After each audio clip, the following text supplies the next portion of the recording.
hello, hello. Hello, hello, hello. Sounds like Hamilton. Good morning, everybody. Thanks for dropping in for Jake Live. Undressed. I'm just Jake, Al, and Betty here. And, man, just got off the phone with Mercy. It's been a really intense time. This little journey she's taken with our friend Rudy. We're gonna protect Rudy's identity here. Rudy has revealed himself to both Mercy and I as being the exemplar of the toxic masculine. Completely narcissistic. I'm not ripping on someone. Like, this is it. Completely narcissistic. Cannot see anybody in the world or anybody's needs but his own. Everything comes through a filter of what does Rudy need, and how come not everybody in the world is not focused on, and how can you not be, what does Rudy need? And he literally cannot hear, the most basic of instructions if it doesn't align with what does Rudy need. So if Mercy says, okay, here's the deal. You're going to be heading home because I'm going the opposite direction. In every sense of that, they're going in opposite directions. It's time for Rudy to leave. He's been Mercy's guest, and he has rejected her at every step. She was graceful enough to give him a beautiful plant medicine ceremony and for his healing. And like a few days later, he's like, what ceremony? That was your medicine? Like, dude, even if even if you don't appreciate the gift, you were given something. Recognize that. And then you come back, you wonder why this woman who, like, you're clearly trying to, like, get into her, right? We can see that. I don't blame you, right? She's beautiful and wow. But that's not for you, Rudy. She's giving you something. She's saying, this is a taste of it. That's what you're looking for. You're not looking for this selfish shit, right? But he still can't see it. So they go in the opposite directions. And he'll say, now we're going to get you to the airport and you do this. And he's saying, well, no, that's not what we're doing, right? No, because we're going here first. And it's like, no, you don't understand. We're telling you, it's time for you to go home now. No, we're going to go. No. You're going home now. And it's been very difficult, and it became literally a dangerous situation. And no idea what Rudy might do next, because he's acting very irrational as we see it. And I get that. We recognize that this could precipitate into something that crosses a quantum barrier, becomes like literally violence, physical violence on this plane. That's what we're seeing as possible. Now, we don't know if Rudy has that capacity, right? Because that's not automatic. You see people with odd behavior and it precipitates to physical violence, but some don't. They don't cross that. So we don't know. So we don't call the police. We don't, because there's nothing. He's not doing anything. We're not suspicious. We're not worried. We just know. This is who Rudy is. This is who he has shown himself to be. He has revealed his pattern to us. And we're both like, whoa. He checks off every fucking dysfunctional box. It is the archetype, the exemplar of the toxic masculine. Wow. And that's really helpful to see. That's our point of comparison. Is that, and then there's this, and there's her, and hopefully soon it's you, and we're joined, right? And Mercy is now heading, where she's heading next is to a dear friend, and she's meeting another a client that she's done some work with over the past couple of years. And so we start talking, we start feeling into, like, Mercy, okay, talk to me about this client. Tell me about him. What's his name? What's your really, like, she's not sharing it, but I'm grounded because what Mercy does is we both do this. I'm here and I'm trying to provide the support, the container, to know that you don't need to watch your back. I've got that. In every which way, I've got that. So she can feel free to do it. And so I need to understand the situation. So I can be dropping in here because when Mercy goes to do her healing with him, I will be there in many different ways. So I want to help her to orient. So she's in there and she's doing the work, and I'm up here and I'm saying, I'm seeing where you are. We're good. We're good. Keep going. No, you're good. I got you. Keep going. You're good. Right? Here's what I'm seeing. There's over here. Right? And so we want to know she's going from the fire to is she jumping into another fire, and so we start getting a vibe for where's this next man that's going to be in her space. Now we're noticing what happens, and it's very natural. Mercy is so flippin' compelling, and so powerful, and so beautiful, and gentle, and the love that she channels is the real deal. You haven't ever felt it before, but you're going to feel and say, that's it. And you're going to say, that's her. It's her. My goodness, it's her. No, that's it, but that's not her. That's not your her, right? Your her or he is out there, and you might already be in a relationship if you would allow it, right? And so what she's showing you, this is what you're looking for. This is not where you're looking for it from, but this is what you're looking for.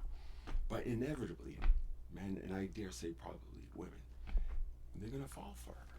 They're going to fall for her. It's natural. And that's what we see that all the time, right? We fall for our healers, our therapists, and all of that. It's natural. And so Mercy and I are talking about, we're going to be sensing into that, because one really powerful thing in the healing, when you are ready for it, is she might lay hands, she might hold your hand. I'm telling you, wow.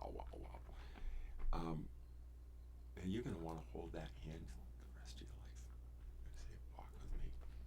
I hope you find that. We hope you find that. And that's where she's trying to point you. But then things get sticky. When you start thinking like this is this earthly plane love, right? She's showing you divine love. And you start falling into that, you're missing it, right? That's why Rudy missed it. So when you open your heart without grasping onto the person who is channeling it into you, it becomes really, really powerful. You're surrendering yourself into the healing, and it's a beautiful thing. But you got to be wary, right? Even I do, right? You got to watch out, because it's not that we don't go there. Like we're saying about earthly love, divine love, and everything, but we're very conscious of the way we express it to each other on this plane, right? Because still, like if Mercy and I were ever to end up there in our relationship, beautiful, but we're going to have known how we got there, right? We're not going to dive into something that we are not ready to do. So I'll be honest, I have never once kissed Mercy. I may have had a hug and like given her a little, I've never once kissed Mercy. Would I like to do that? Is there a part of course. My goodness. We're not ready for that. That's like that would be super powerful. Like, oh my God, like I don't know if I could handle that right now. Truly. I would melt, I would dissolve.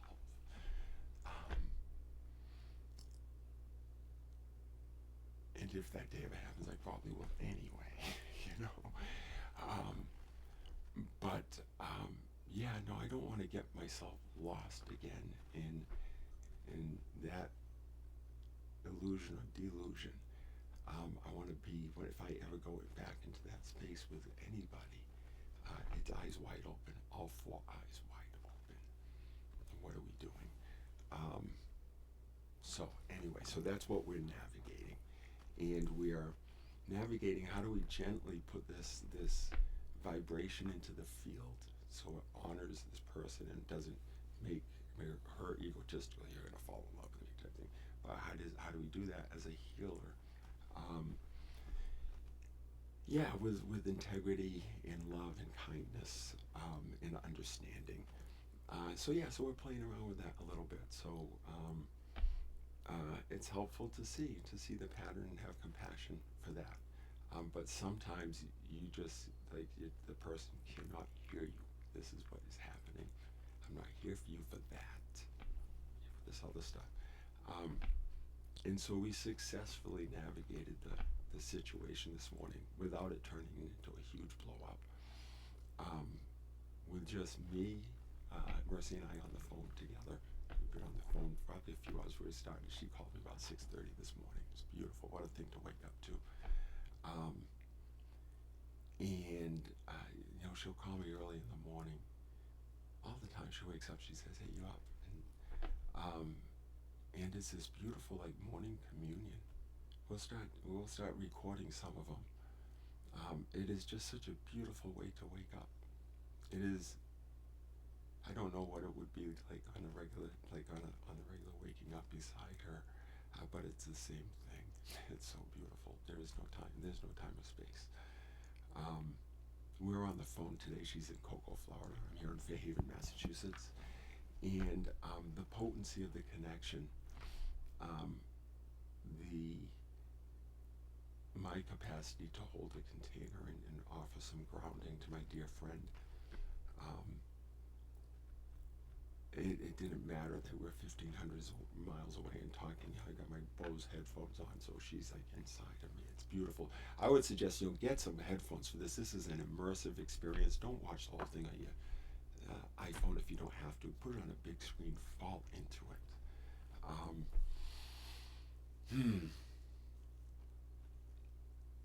So yeah, we got Rudy put some cash in his pocket. Spirit gave him some cash.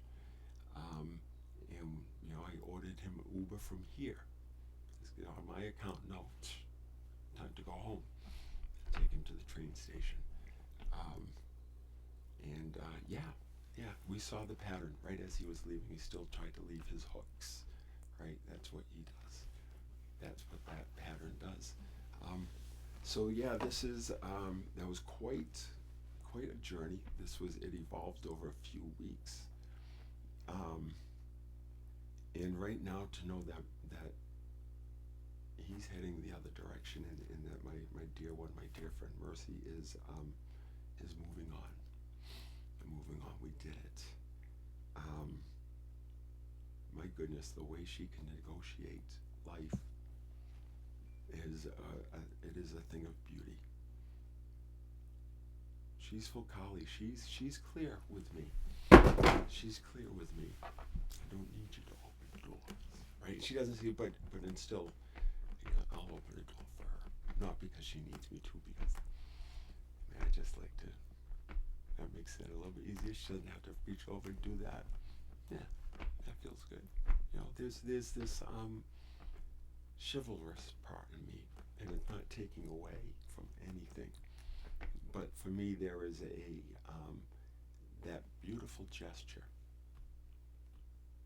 There's a respect and appreciation when a man opens the door, does it the right way, I think, without any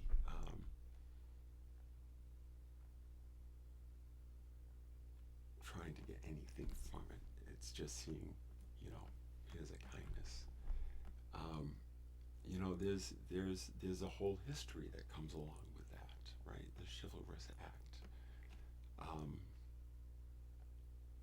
That's the king walking a half step behind his queen. We know where the power is. I know where the power is. And I know where mine comes from. And it goes through her before it gets to me. I know that for sure.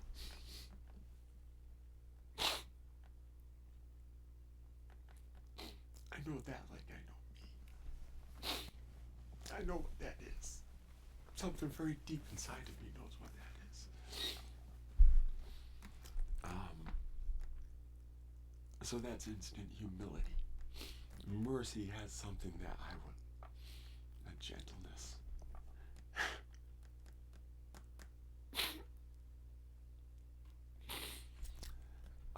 Because as these little bits of my experience reveal themselves as they emerge and leave.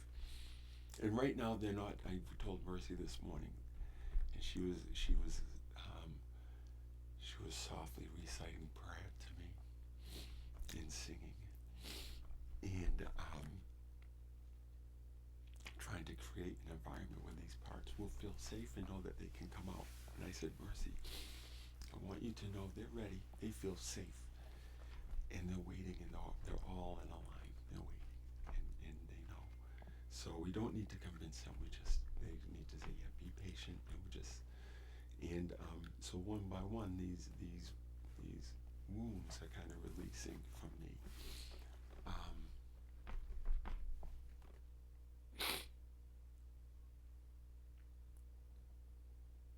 I just,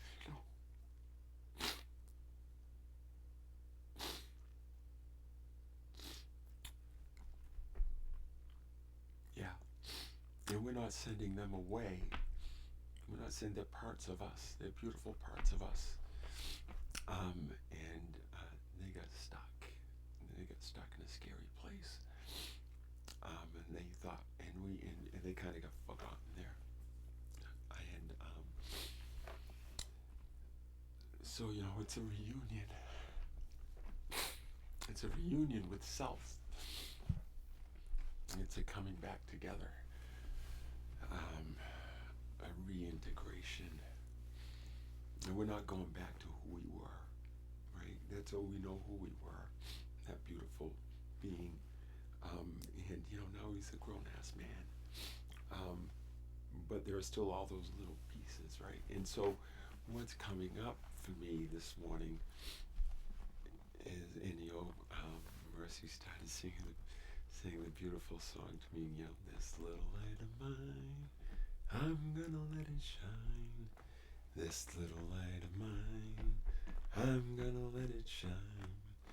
This little light of mine, I'm gonna let it shine.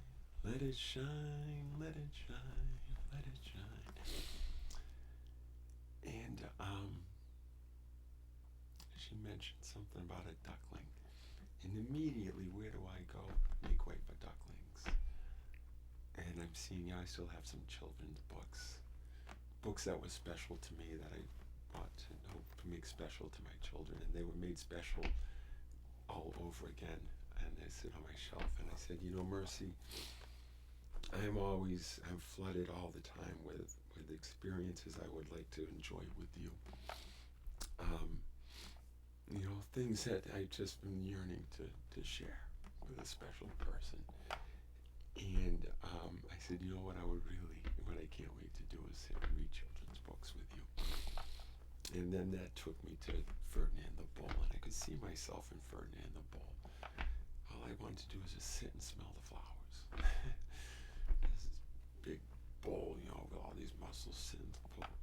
And one day he goes to sit in his meadow, and he sits on a bumblebee. And the bumblebee says, "Whoa, Ferdinand, you're violating my sovereign boundaries. I know you don't mean to." And Ferdinand's like, smelling the flowers in euphoria. He can't hear Bumblebee saying. Bumblebee says, "Hey, Zing, I'm here. Ferdinand is blasted from his reverie, like, what the fuck? Whoa, what's going on?" And everyone says, "Look at that crazy fucking bull. Holy shit." Right? No one put him in the bull ring. Poor Ferdinand. Right? What happened when they tossed the flowers in? Just sat there. And he tried to poke him with his stick, right? No, it's gentle. It's not what you thought. There's no scary monster under your bed. It's just me. Or you. So anyway, we're gonna hop on. We're gonna play a little bit of music. We hope.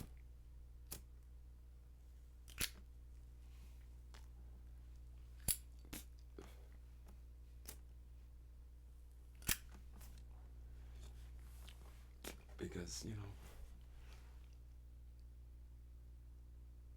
Jake still was spitting fire a little bit yesterday, and there's some things that needed to be stirred up, and that's uncomfortable.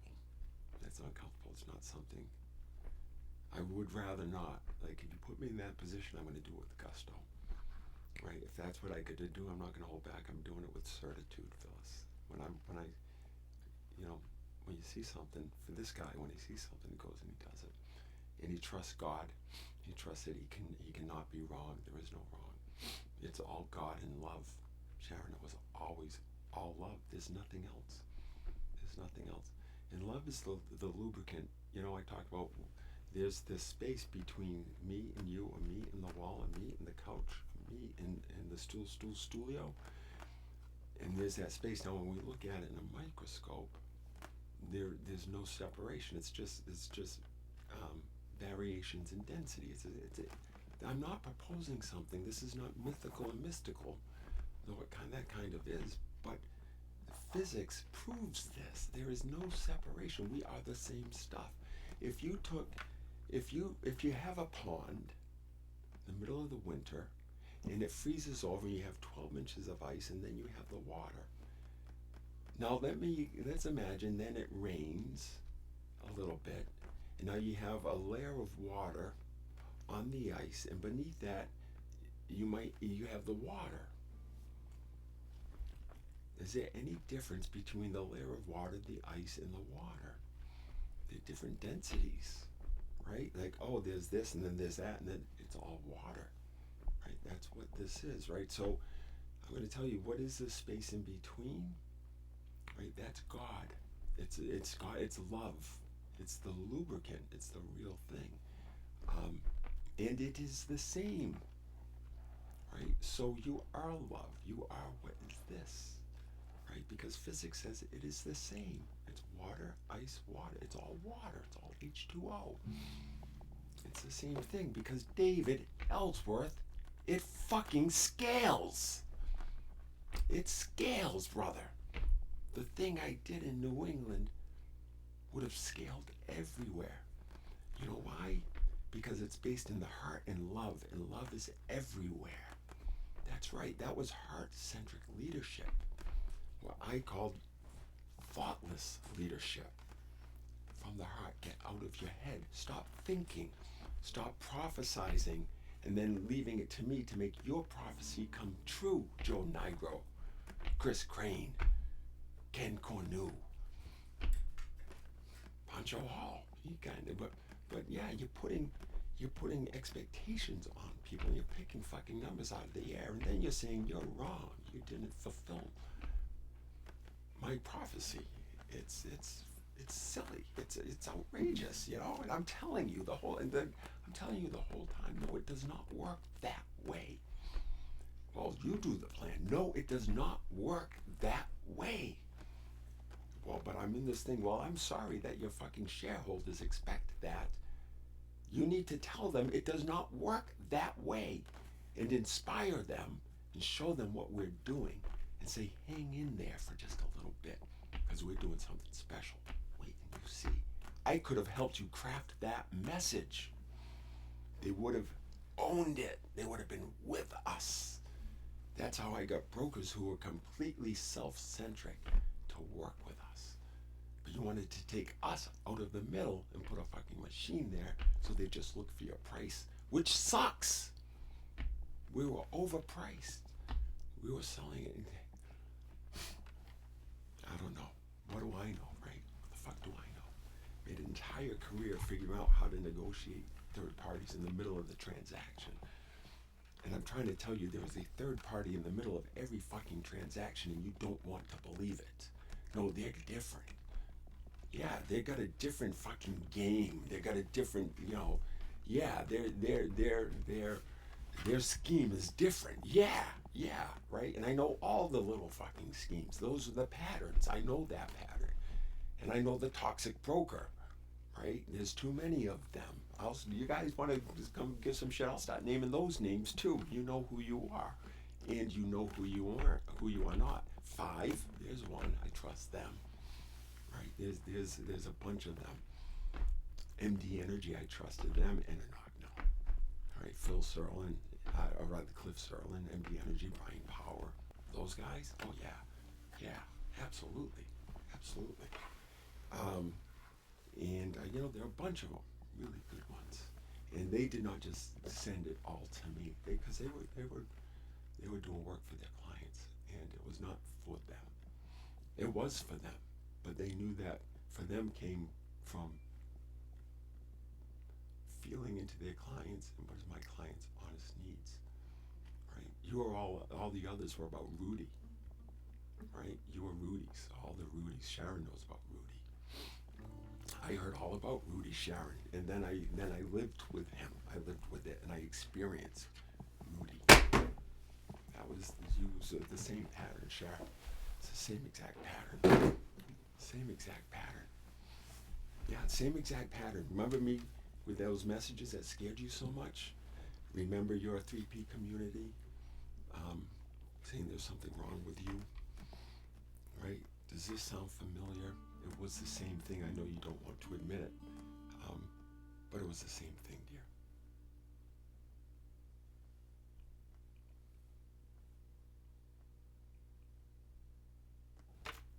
Okay. We're gonna put a bookend on this, and then we're gonna go and we're gonna play some music, and we're gonna settle in. Okay. Thanks for joining. Thanks for dropping into the